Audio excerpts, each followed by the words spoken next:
Hello everyone, our topic is about international politics. Today, I, Catherine K. Arbiol, and Bengie Bayantong will discuss the topic about international politics. In this topic, we will about to know what is the linkage of politics to global economy. So, we will be tackling what are the connections of politics to our economics. So, in vernacular, possibly, ang among discuss today is about the connection sa economics and sa politics. So, we are really familiar that politics and economics is really close and linked to each other because kung unsay buhaton sa politics maopoy maka-affect din na siya sa economy na changes nga mahitabo sa economy kung naay mahitabo sa politics.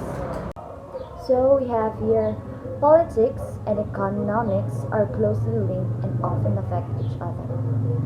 Over the past 2 decades, many countries have seen a dramatic change in their political systems. Market-driven companies have blossomed in a growing number of geographic areas, most of them nasa southeastern region, lending credence to contentions to those who hold a market-driven economy with a few decades. So we have the first topic for today, the political ideologies and economics. So, first, we should need to know what is the meaning of ideology. So, ideology is a set of integrated beliefs, theories, and doctrines that helps to direct the actions of a society. So, basically, ideology is something na gina-portray sa isa ka country kung unsa ang ilahang mga tinuuhan, ilang mga theories nga ginatuuhan tapos ilahang mga certain laws pud ni siya about sa ilahang society. So, in global economy, daghan magud ang mga countries na involved. So, dapat makabalota sa mga political ideologies sa kada country. And ang ideologies ang mag-guide sa tuwa kung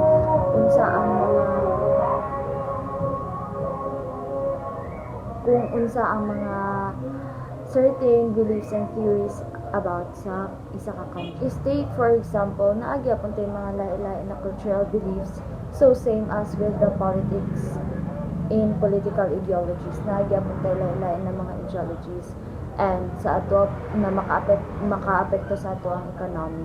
We have here the next topic, the two types of political systems. First, we have the democracy, and second, we have the totalitarianism. We are very familiar with democracy kay mao ni siya ang ginagamit diri sa Pilipinas, which is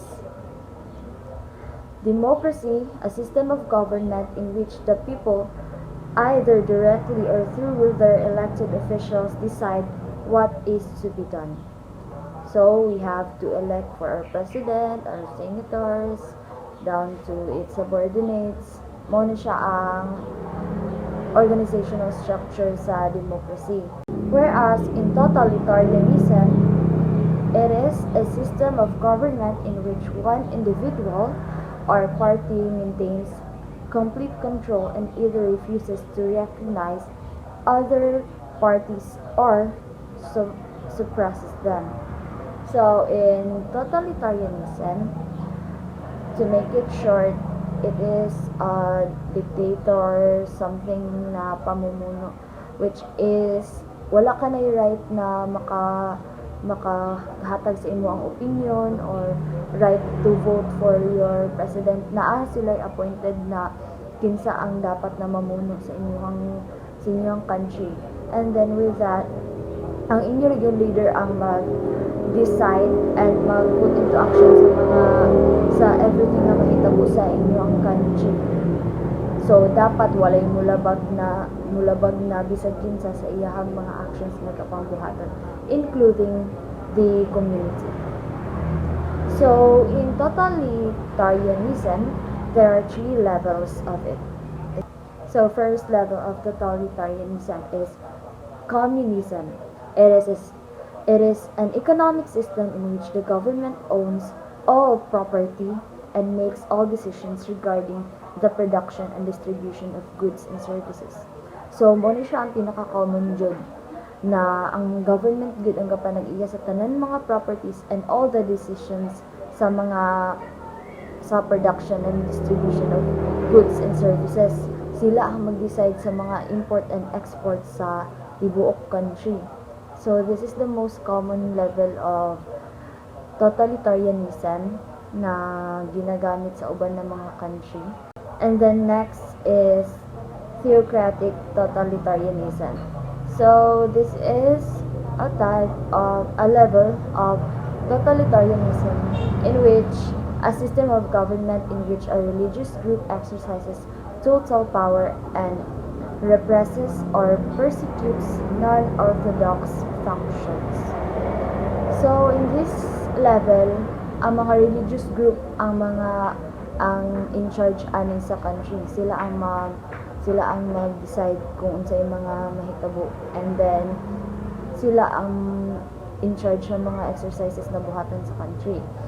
And then next is secular totalitarianism. It is a system of government in which the military controls everything and makes decisions that it deems to be in the best interest of the country. So, this is involved in military. Ang mga military ang kakontrol sa tanan and magbuhat sa mga decisions. Yung mga example ani is mga sundalo na ang magbuhat ng mga decisions, or sila na ang mag-plan about sa country. Sila na ang in charge sa everything. Apil na ang economy, sila na gyapon ang in charge. So, in communism, ang in charge is ang appointed na leader or a party. And then, ang theocratic totalitarianism, ang mga religious group ang in total power. And then, ang secular totalitarianism is ang mga military groups ang in charge sa inyong country. Tanan na power sila ang in charge. Sila ang mag-take over sa tanan, including all the plans and decisions for the country. So, we're going to go with the next topic, the economic systems. There are three basic economic systems, which is capitalism, socialism, and mix. So, to better understand, it had been defined as the market-driven economy, centrally determined economy, and mixed economies. So, we are going to tackle about that. And first, we are going to tackle market-driven economy. Market-driven economy is an economy in which goods and services are allocated on the basis of consumer demand. So, market-driven is kung saan mga demand sa mga tao, kung saan ilahabitang mga needs and wants. So, they will produce that or ilan ang i-serve, ilang i-distribute and allocate to their consumers kung saan ilahang demand and interest. And then next is central determined economy. It is an economy in which goods and services are allocated based on a plan formulated by a committee that decides what is to be offered.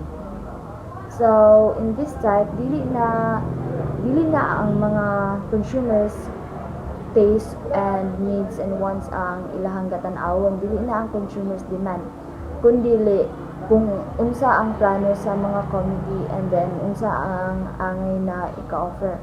Say for example, karon in demand mo gid ang mga pork, but there is ASF. So, the Committee of the Philippines, including the DOH and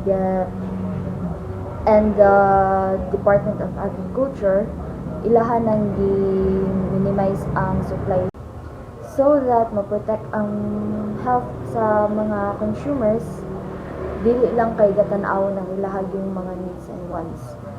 Naapoy diri gatan-aw nila kung unsa ang kaya nga ihatag sa mga supply, kung unsa ang kaya nila nga mahatag, ano siya ang ilahang planuhan kung unsaon nila allocate kung unsa ang ilahang angay na ipang offer sa market or sa economy. And then next is the mixed economies.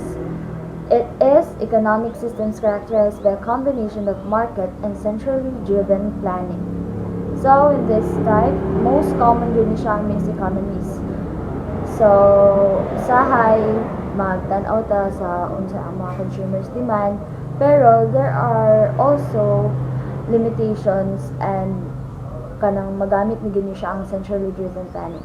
Take for example sa akong example earlier about sa demand sa pork, which is very in demand karon kay specifically ang mga tao mahilig yung magkaon ng mga meat sa pork, but because of ASF kailangan ng centrally driven planning. Kailangan ang mga pagpugong or limitations or mga planning nga pambuhaton specifically sa food or especially today we have the coronavirus, the pandemic. Daghan kaayo og mga limitations in terms in supply, import and export. Good morning, everyone. This is Bengie, Government Control of Assets. Over the past decade or so, an increasing number of countries have begun moving toward privatization.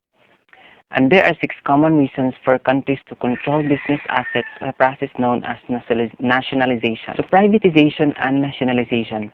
Privatization is the process of selling government assets to private buyers. This is also has reasons we know in further discussion. Nationalization is a process by which the government takes control of business assets.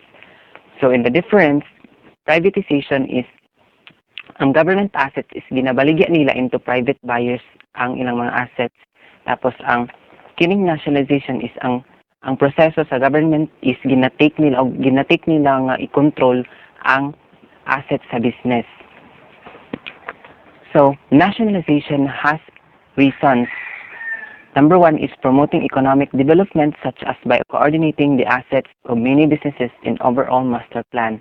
Number 2, earning profits for the national treasury, preventing companies from going bankrupt and closing their doors, enhancing programs that are in the national interest, increasing the political or economic control of those in power, ensuring goods and services to all citizens regardless of their economic status. So the opposite situation, privatization can take 2 forms.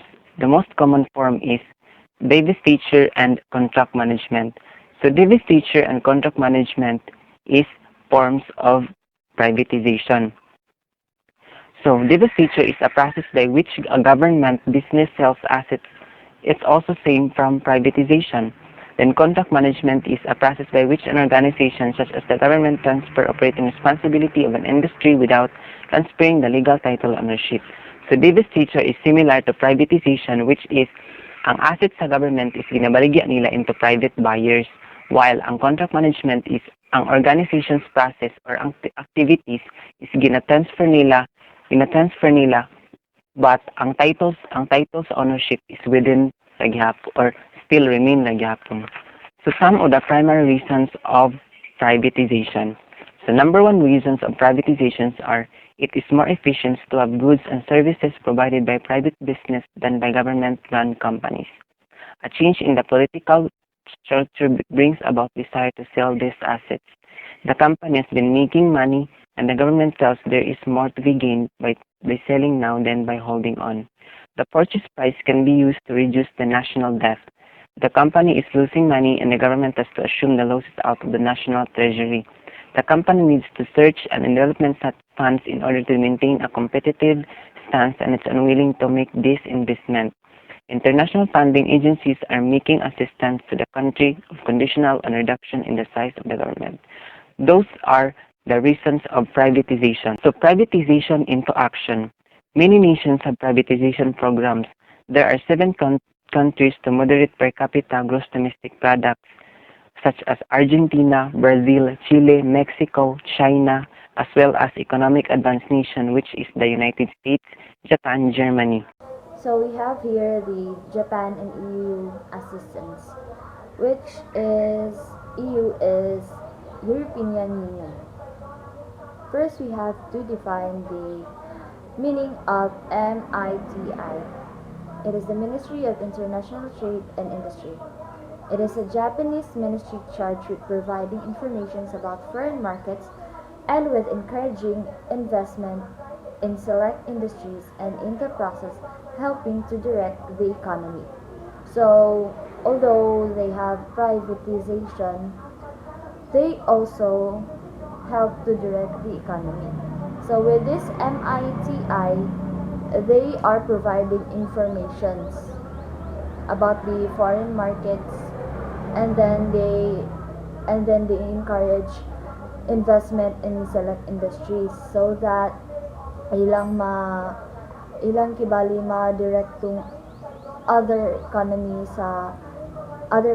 towards the other economy pod, so that they can negotiate and will know what are the basics of their economy. So kung dapat ba sila na makig-negotiate dito or makig-negotiate ana na business entity in certain country. So they provide informations about that. Kay mostly sila ang pinakadaghan og mga trades di ani. They are one of the countries na mostly ga trade. So their governments in EU have also been helpful in promoting businesses. One way has been to fund research consortia through research and development or R&D support. So we have here the RACE, which is research on advanced communications in Europe. Second is the SPIRIT. It is the European Strategic Program for R&D in Information Technology. And then the best common consortium is the Eureka. So Eureka is a pan-European group whose main objective is to create closer cooperation between private companies and research institutes in the field of advanced technologies for purpose of exploiting commercial opportunities. So they also help, like the MIT earlier, they also help to create opportunities, commercial opportunities. So next is U.S. competitiveness. So we are very familiar that U.S. is a competitive country. So with that, in Washington, they recognize the value of an industrial policy that provides benefits similar to those offered by MITI and Eureka. So they also provided government efforts for alliance, same with MITI and Eureka na gibuhat sa Japan and sa European Union. So we have the two paths: the funding of military research that could then be used to create commercially useful products, and then number two, the direct funding of research by US firms. So they are also having the research to create commercial opportunities also. They support research efforts that promote industrial competitiveness and technological leadership. Economic integration. Economic integration is the establishment of transitional rules and regulations that enhance economic trade and cooperation among countries. So economic integration is din-establish ang transnational rules or regulations para ang economic trade is mag-cooperate siya among countries. Then this has two extremes, such as would result in one worldwide free trade market in which all nations had a common currency and could export anything they wanted to any other nation. So ang extreme ang another extreme is would be a total lack of economic integration in which nations were self-sufficient and did not trade with anyone. So kini siyang extremes is nahulog siya into pros and cons. The pros is ang worldwide free trade ako no, which in all the nations is kanang maka-export siya anything within the other nation. Tapos ang cons niya is lack of economic integration, and create self-sufficiency and did not trade with anyone. So there is a restriction na dayon. Then the concept of economic integration is attractive, but there are many implementation problems. In particular, it requires that the participants agree to surrender some of their national sovereignty, such as the authority to set tariffs and quotas. So ang economic integration is attractive siya, but naay implementation problems gyapon nga which is mag-result siya nga ang national sovereignty nga is isurrender siya, such as the authority to set tariffs and quotas. For example, ang isa ka nasod nag-export siya sa another nations, which is na sila free trade agricultural products agreement, tapos ang isaan sa ila dili pwede maka-restrict sa dili pwede maka-restrict kana sa iya nga products nga export sa another nations. Trade creation and trade diversion.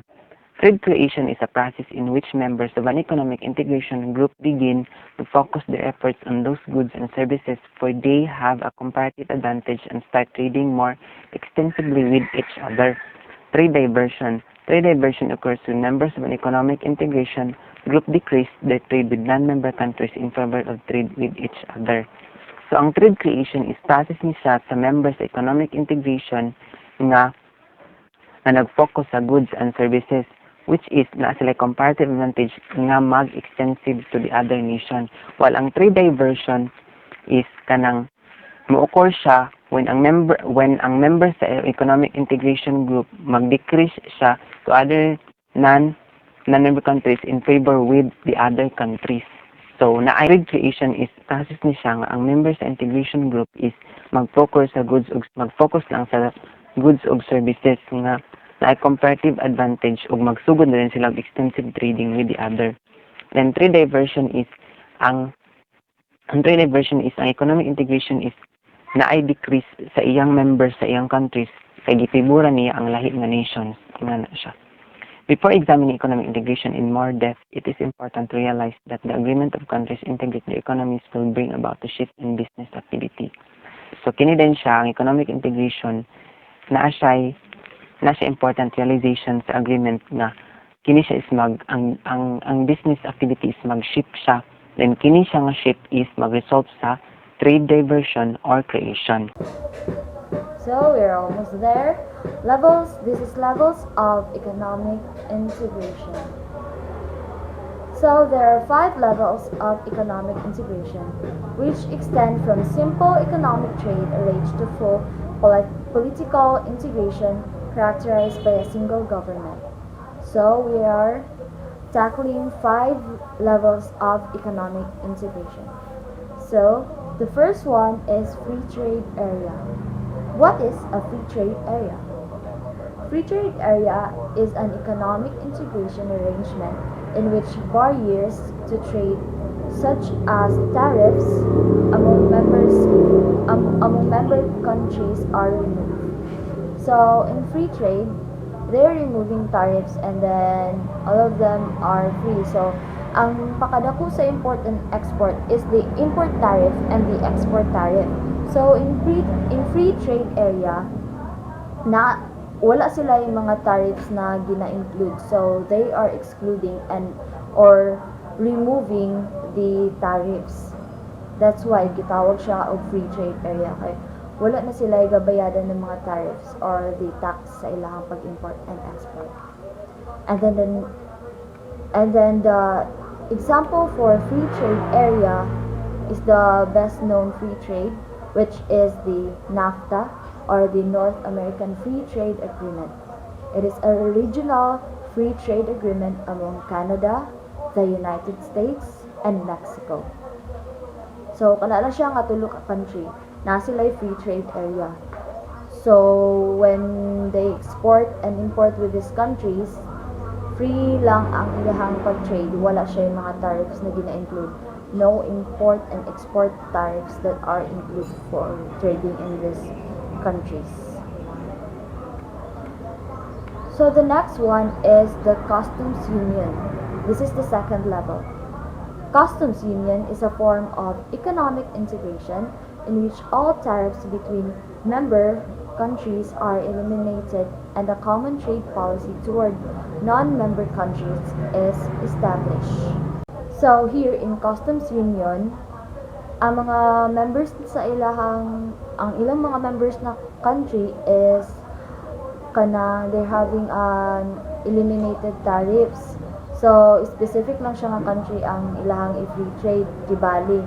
Naa sila custom union in which depende sa ilahang sabot kung free trade sila, kung member sila nga country, naa sila free trade.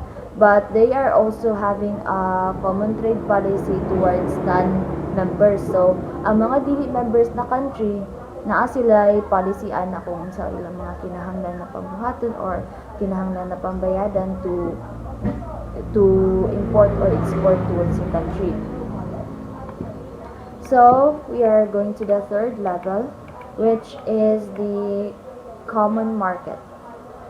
So, what is the common market first? It is a form of economic integration characterized by the elimination of trade barriers among member nations, a common external trade policy, and mobility of factors of production among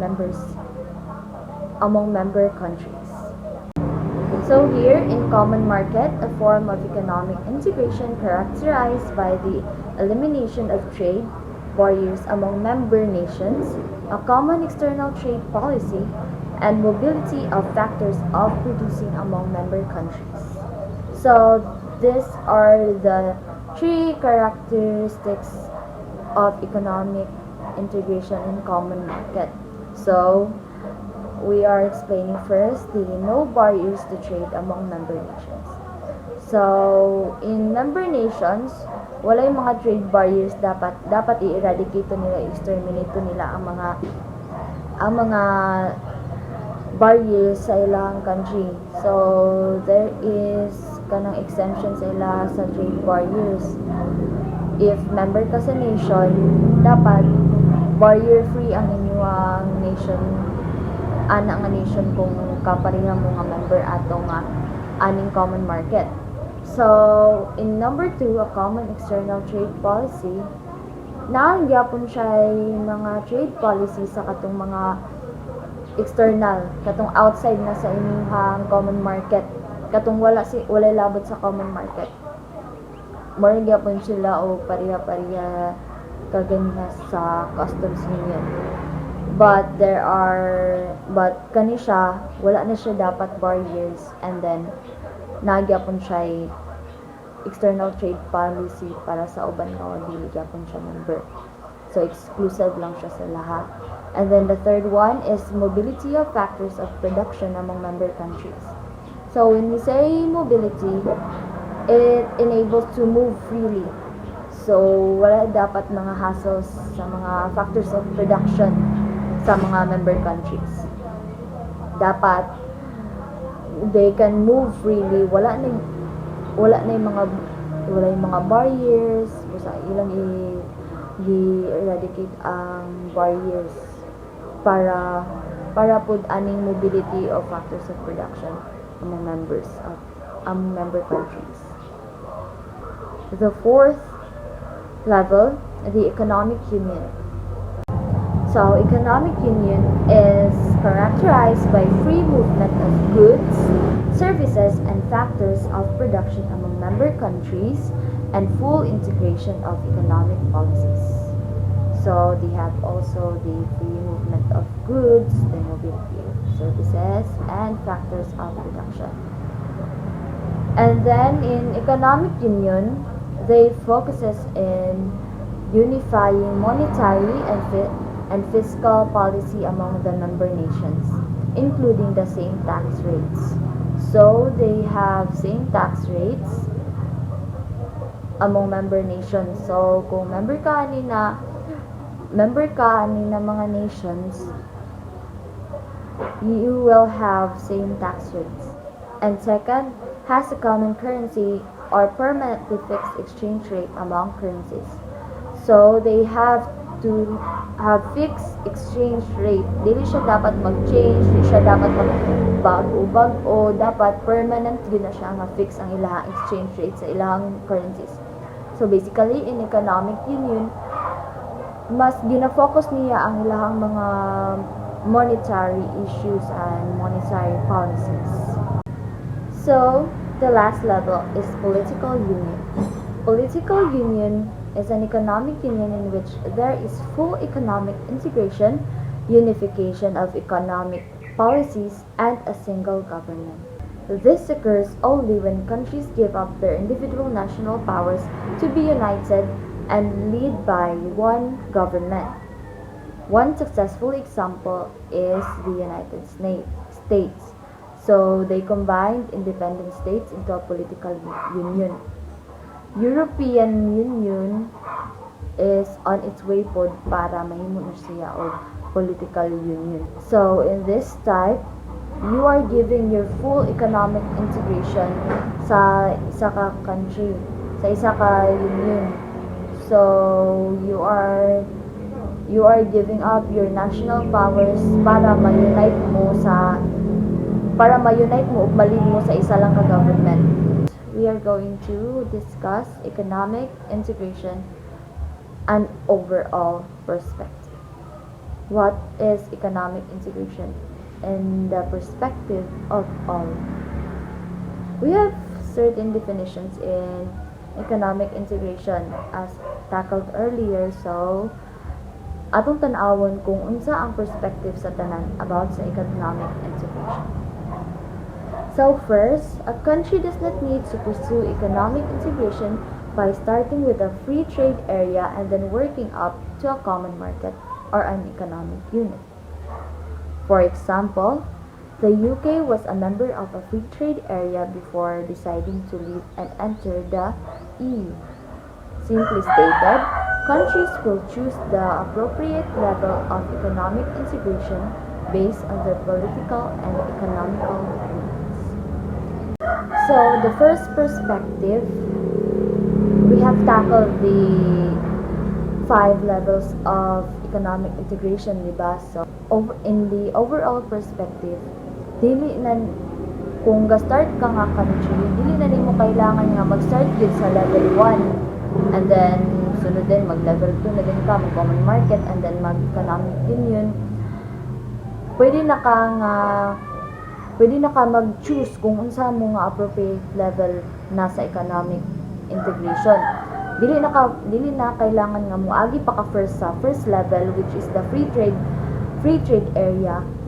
Pwede na kaya mo dito ana sa mga unsa na level basta kay appropriate siya sa inyong country. Second, overall perspective, free trade typically results winning situations sa tanan mga group members. However, sa other countries nga ga-impose og mga tariffs sa non-members, naa na jud ni mga win-lose situations ani. In free trade, ang pagtan-aw sa tanan, winning situation sa tanan, level lang siya. Daog mo tanan, walay mga nawala sa inyo kung free trade. But if non-members na or mga external na dili na sila members sa level na ay mga certain mga tariffs, so dira na dayon na mag-result into win-lose situations kay kamo as a non-member magbayad man jud mo og tariff, mga taxes sa inyong pag-import o export. Third, overall perspective. So if a company in France was only moderately efficient when producing 1,000 units in a week for French market, it is now highly efficient producing 4,000 units a week for countries throughout the European Union. So the elimination of tariffs and trade barriers and the opening up of new geographic markets allowed the company to increase production efficiency. So in internal economies of scale, lower production costs and other savings within a firm. And then sa external economies, cheaper capital, highly skilled labor, and a superior technology. In short, in-group companies can draw on resources in member countries to help increase efficiency. So, ang mga in-group companies, pwede sila makadraw og mga resources sa mga member countries para makatabang bitaw mag-increase of efficiency. So, sum up, in a third overall perspective, it often find their business in able to achieve something. So, economic integration in some other countries, in overall perspective of the countries, makatabang ni siya para maangat or ma-achieve ang ilahang mga kinahanglan nga pambuhaton kay magtinabang nga man din sila last perspective. So, contradict to the earlier overall perspective, kaganiha is makatabang din siya enable to achieve para makaproduce mo enough nga kung anong maangat inyong economy. But then, in this kaning final na overall perspective, naa gyapon mag-suffer gyapon nga uban nga mga member countries kay mas makaproduce man tuog efficient na mga products and services, goods and services ang uban nga mga country with the help of their allied nation. Kung naay daog ani nga integration, naa gyapon mapildi nga uban na mga countries kay mas advantage naman sa uban nga mga country ang mag-produce og daghan ug sa ilahan na magpa-supply ang uban kaysa sa kaning country nga medyo mahina ang production. So, naa gyapon siya yung mga disadvantage, and there are some countries na mag-suffer. And we will now discuss the ethics, environment, MNEs, and the civil society. Ethics, Environment, and MNES and Civil Society. In December 1999, a coalition of NGOs and labor unions organized protests in Seattle that turned into riot, which hindered the launch of another round of the WTO. The July 2001 Development Rights in Genoa, Switzerland G7 Summit were another example of the work of some anti-globalization activists, mainly NGOs attempting to prevent negotiations by world leaders. So civil society, a group of individuals, organizations, and institutions that act outside the government and the market to advance a diverse set of interests, including opposition to global business. So ang civil society is group ni siya, organization sa mga individuals nga naay ginasik or gina-promote nga action dapat nga may tabo na dapat atensyonan sa government. So these are examples of civil society. So ang civil society decompose siya mainly sa environmentalist, anti-poverty campaigners, trade unionist, and anti-capitalist, either part of NGOs or trade union. So talking about non-governmental organization and political power, NGO is a non-profit organization run by volunteers with specific mandate at all local, national, and international level. So kini siya mainly ang NGOs is gagasik sila og promote attention or action in some specific situation. For example, is kining mga Gabriela, mga LGBT, mga sila or mga environmentalist or kanang panawagan nila nga dapat isa ka nation matagag attention ang environment kay nga na. Tapos ang uban is the Gabriela is na walang dignity because of some specific situation nga marag unrespected sa ila pati yung LGBT nga na siya. Discussing the European Union. It is the EU, known as the EU. After World War II, Europe needed to rebuild, and economic cooperation among these countries was paramount. One of the earliest and most successful cooperative endeavors was the 1952 creation of the European Coal and Steel Community, or known as the ECSC, for the purpose of creating a common market that would revitalize the efficiency and competitiveness of these industries. So these 6 countries are Belgium, France, Italy, Luxembourg, the Netherlands, and West Germany. They created ECSC, and its success set the stage for the creation of what would eventually become the European Union. It is a cooperation between the 6 countries which created the ECSC, which became a creation of what is called the European Union. So it is first commonly known as the ECSC, but then they transform it into a European Union. So what is the formation of the European Union? The foundation of the European Union was laid in 1957 by the Treaty of Rome. The 6 nations that created the ECSC were the original founders of what is initially called the European Economic Community, or the EEC. And then later, the European Community EC or EC, and by 1991, 6 other nations had joined the EC, which is the UK, Denmark, Greece, Ireland, Portugal, and Spain. And in 1995, with the admission of Austria, Finland, and Sweden, the EC was renamed as the European Union. So, mo na din siya from ECSC, nahimo na din siya o European Union. In daghan na kaayo siya naagian ng mga ngalan kay gaanam na og kadugangan ng ilahang mga countries nga ga-appeal sa ilahang nation. So in 2004, 10 new members joined the EU, which is the Cyprus, Czech Republic, Estonia, Hungary, Latvia, Lithuania, Malta, Poland, Slovakia, and Slovenia. And then in 2007, Bulgaria and Romania joined. So today, with that, EU is a major economic group and growing number of countries have applied for admission. So with that, sige sila og kadugangan, they are the major economic group, growing number of countries. So they have the main provisions of founding treaty of 1957.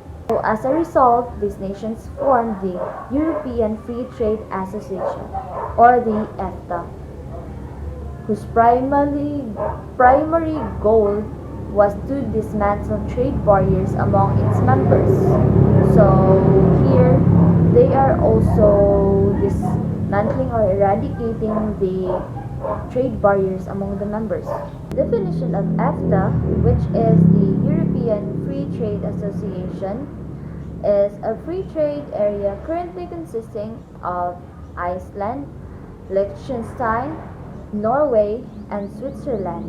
Past members include the UK before it joined the European Union.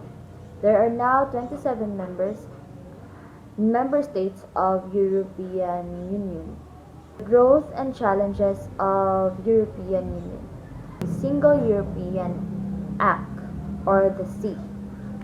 This is an act passed by the European Union that contains many measures to further integrate the member states along economic and political dimensions, and that allows the Council of Ministers by a majority vote in contrast to the unanimous vote that was needed previously. We have an act para magkaroon sila og solidarity para dili kayo sa ila malibog decisions.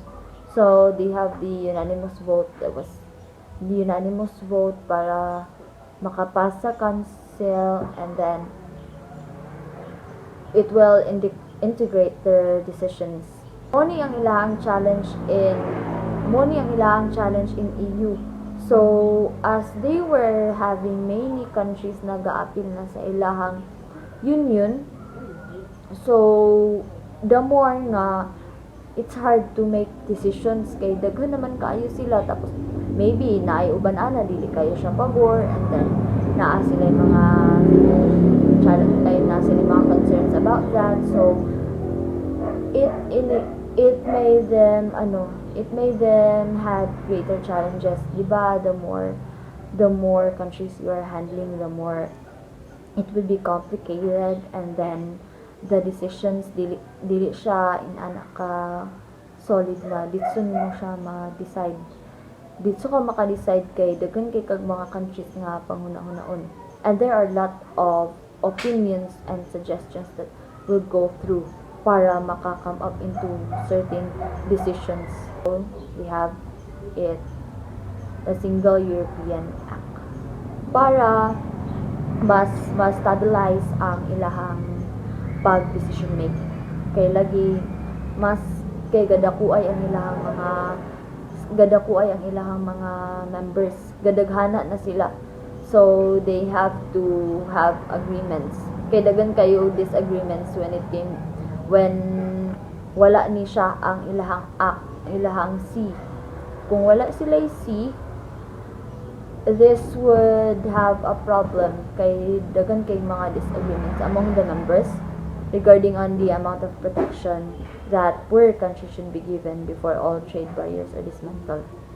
So daghan kay mga specific na mga issues, which is the mga protection and then mga trade barriers. We are discussing next the organization of EU, which is a major institution managing the EU, are the European Council, in which it composed the heads of state of each EU member country as well as the President of the European Commission. Meetings of the Council take place at least twice a year, and their purpose is to resolve major policy issues and to set policy direction. So, they have here the European Council. Sila ang mga mag-resolve sa major policy issues na adil ang mga heads sa ilang EU members. They have to elect for the members of the EU members sa mga nangunguna sa ilaha. Ang mga leaders nila ani sa European Union. So, diri nag-take in ang European Council. So, we have here the European Council. Sila mga mag-resolve sa issues. Sila ang mga heads, mga dako-dako ani sa European Union. So, they meet at least twice a year para ma-address ang ilahang mga major concerns o mga major problems sa ilahang union. Mga major policy issues and to set policy directions. So, they are the head of European Union, the European Council. So next is the Council of European Union, the majority policy decision-making body of the EU. It consists of one minister from each of the 27 member states and is one of four major institutions of the EU. So the organization will have one representative, which is called a minister sa ilaha. One minister sa 27 ka member states kada country. So, and they have four major institutions sa EU. And these four major institutions of the EU is the European Parliament, European Commission, Council of the European Union, European Council. We also have this judicial, which is the Court of Justice. It is the compliance of the law. And then the Finance Court of Editors, which is the budgeting and the budget management of the European Union. So with this decision making, as they have the four major institutions of the EU, which is European Parliament, mauni siya ang mga elected by the people. They have this European Parliament, and then the European Commission, which is the executive body, and then the Council of the European Union, the ministers from each member of the country. So they fall under the Council of the European Union. And then next is the European Council, the heads of the government. So as they have certain governments here, we have the European Council. So this is just the glimpse of the Organization of the European Union, they have a very broad discussion. And then we are next tackling the future. What is the future of European Union? The EU is a powerful economic union as they have the large na kuan. Dagan kay sila mga members. Empirical study shows that the community has created much more trade than it has diverted from the rest of the world. So, sa kadaghan nila nga mga members, daghan kay mga opportunities na ginahatag nila sa mga members nila.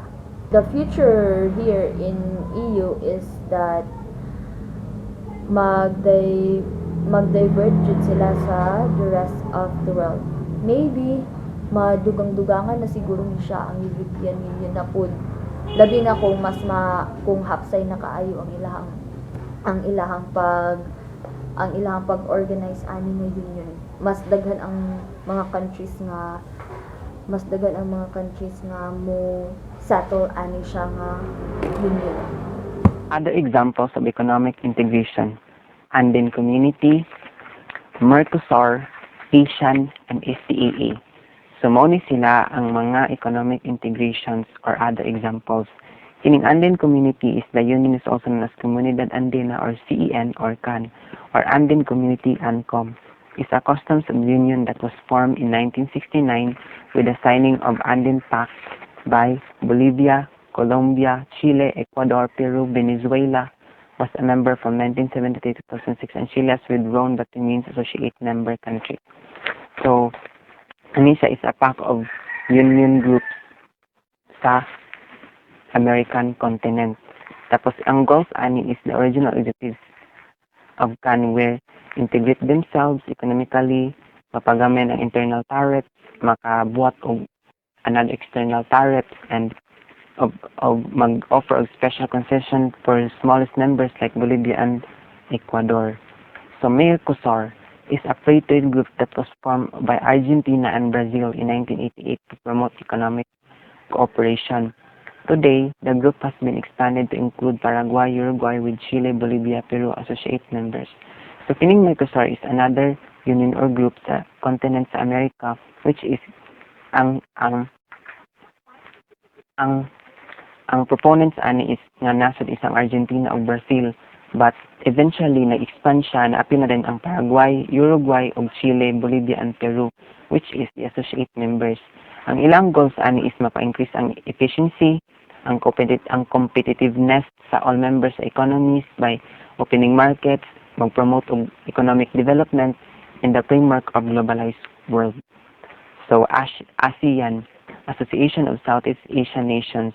So, known man siya sa ato kay we are belong in this group man pod because we are in Asia, like Philippines, Vietnam, China, and the like.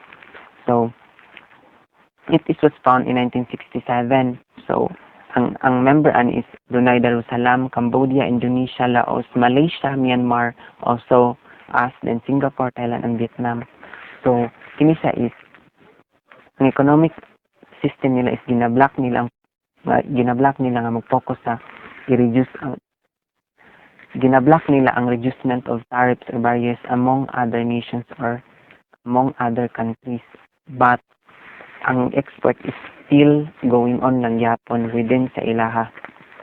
So ang goals nila ani is to accelerate economic growth, na social progress, na cultural development, mapa-strengthen ang foundation sa prosperous o hapsay sa komunidad sa Southeast Asian nations or naay diplomatic relations or walay issue about diplomatic relations.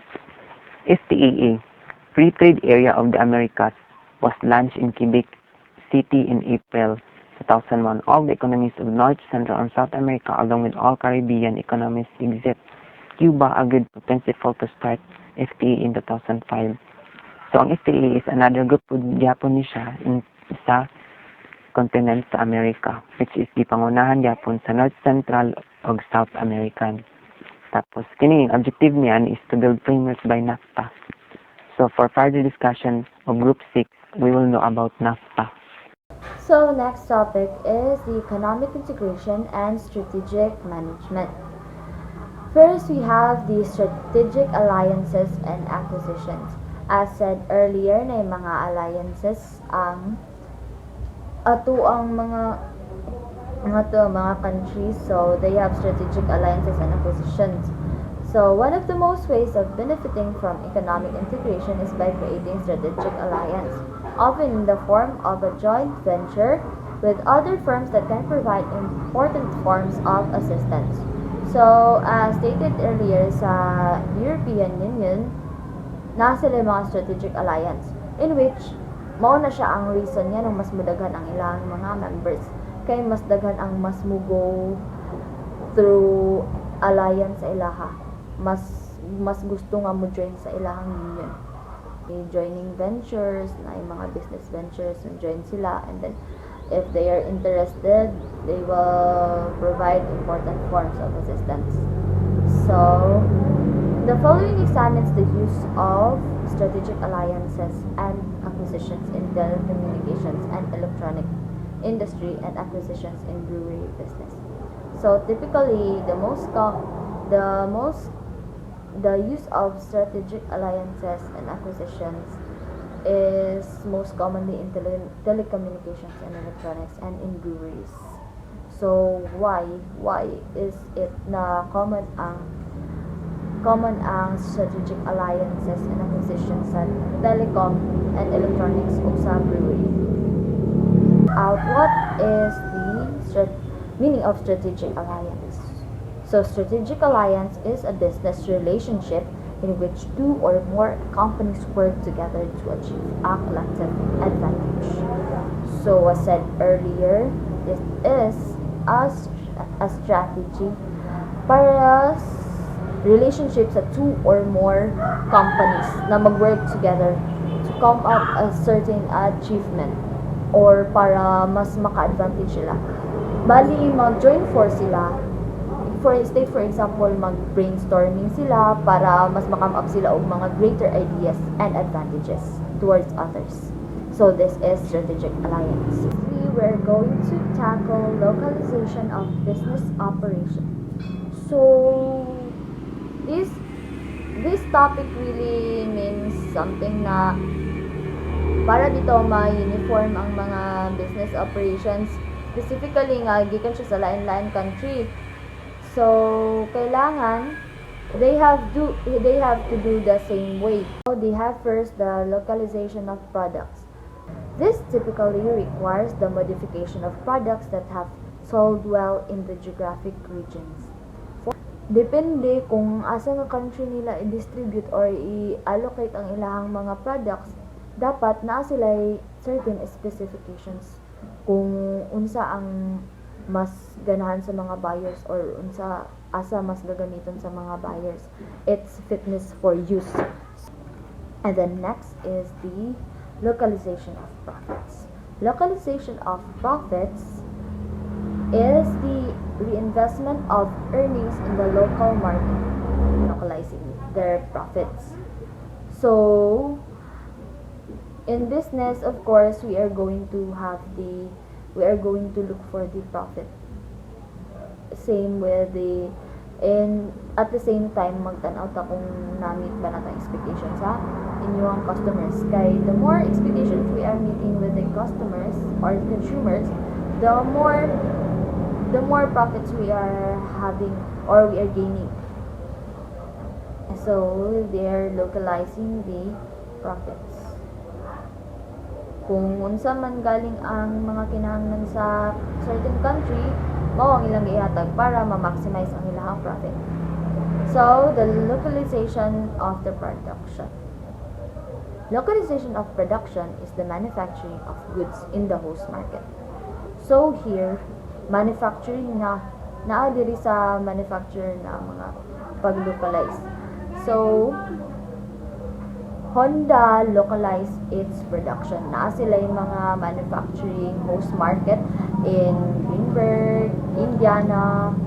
So they have different manufacturing plants kay para ma-meet ang unsa ang kinahanglan anak sa kada country, unsa ang ilang mas prefer and unsa ang ilang mas ganahan na quality. So they are localizing the production. It doesn't mean nga kung nag-import ka or export ka sa other countries, that doesn't mean nga ganahan sila dito sa imong quality. Naay uban nga country ana nga lahi sila og klima, lahi sila og temperature sa ilang kuan og lahi ang ilang mga roads. So example sa motorcycle, naa sila yung mas specific na ganahan nga product or mas specific na ganahan nga quality. So next is the localization of management. As example, na siya connection, di ba, na kaniyang iyang management dapat ma-learn gid niya ang local culture kung asa sila nga country. Dili lang kay taga India sila, i-produce to nila ang pang India nga quality or i-produce to nila ang pang US na quality. Doesn't sum up. Kung naa sa other nga country, dapat inyuhang i-establish ang pag-learn sa ilahang culture kung unsa ang ilang mga ganahan. Dapat you are part of the community. That is by learning. So I guess that is all for my topic. Bengie will have the summary of our topic. Key points is a summary sa chapter 1. So, according to key points, political ideologies and economic systems are interwoven. Democracies tend to have market-driven economies. Totalitarian is governments tend to have centrally determined economies. So, kini siya is ang political ideologies daw economic system is interwoven, meaning nag-blend or nag-mix or nag-combine. So, ang democracy dayon is to have nadayoy market-driven economies. Tapos, ang pamaagi sa ang political ay ang government system then is totalitarian. Totalitarian meaning is na centralized approach, meaning para sa organization na atay top-down approach, which is top manager will be followed sa iya tanang decisions may tabo sa isa ka organization. While as diri sa atong government system is sa centralized government system or totalitarian, it is like a dictatorship. Well, ang mag-determine sa economies is a centrally totalitarian system. However, few nations fit totality into one these two paradigms. Most use are mixed economic models, except the United States, which is mainly a market-driven economy with some central planning in China. So other paradigms is ginabuhatan na siya karon sa ubang nations sa whole world. So other current economic development is mag-trend siya toward privatization. So daghang nga countries ang magbaligya sa ilang owned enterprises. So naabo din siya variety reasons nga cited into actions, which is ang number one reasons there is mapataas ang efficiency, ma-reduce ang government of outlays or expenses, then ang maka-generate of fund from the national treasury. So economic integration is the establishment of transnational rules and regulations that permit economic trade and cooperation among countries. Effective integration brings trade creation. Although in some cases, this effort results in trade diversion. There are 5 levels of regional economic trade integration. So, kini siyang economic integration is establish nila ang transnational rules and regulations na mag-permit sa isa ka corporations nga mag-trade another or sa within countries lang. Ang effective integration in some cases mag-result siya sa trade diversion or trade creation. Naadin siya 5 levels of economic trade integration. Number 1 is ang free trade areas, customs unions, common markets, economic unions, and political unions. NGOs are important new actor on the stage of international business, and many is need to take action on the civil society activities. So ang NGOs is a primary actor, gidaw kuno siya into international business. Okay, sila man ang civil society, so sila ang oppose sa global business, which is kay pagtuon nila sa global business is na ay bad or na negative impact sa world. MNES use a variety of strategies to benefit from integration efforts. One is strategic alliances and acquisitions, with which they are able to scale the economic wall and gain an inside position in the economic alliance of free trade area. Another is through the localization of operations by focusing on products, profits, production, and management. MNES typically use both these strategic approaches.